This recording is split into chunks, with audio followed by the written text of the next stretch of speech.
In 1933, without your consent, your entire estate, your property, your labor, your future were pledged as collateral for the national debt.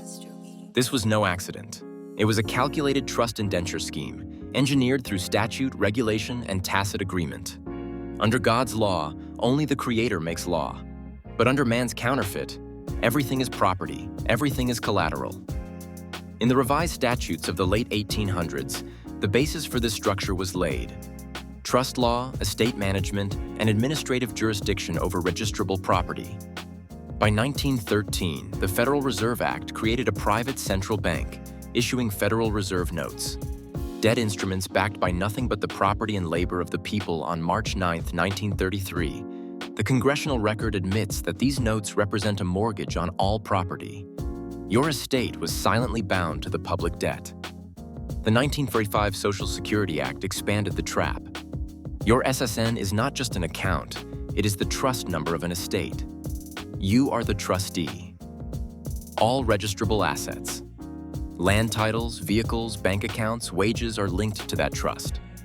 Under 26 CFR SEPA 301 bound SAV 701, trusts can be used to hold and manage property. When tied to public debt, they become the very mechanism of your bondage.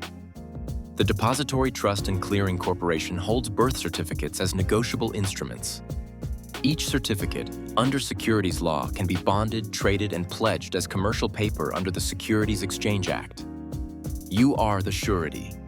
Your estate is the collateral. Once your estate is in trust, they can charge for its use and its misuse. For use, property tax, licensing, registration fees, income tax for employing the estate in labor.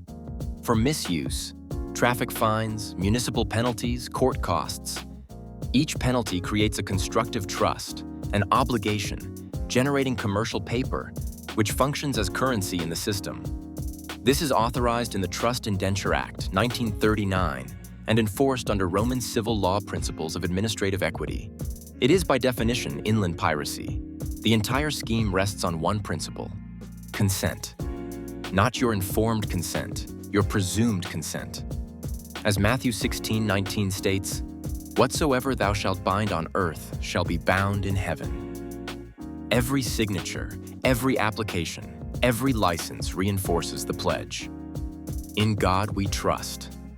The 1933 mortgage was the moment the people's estates were seized and bound into a perpetual trust, administered as property of the debt system.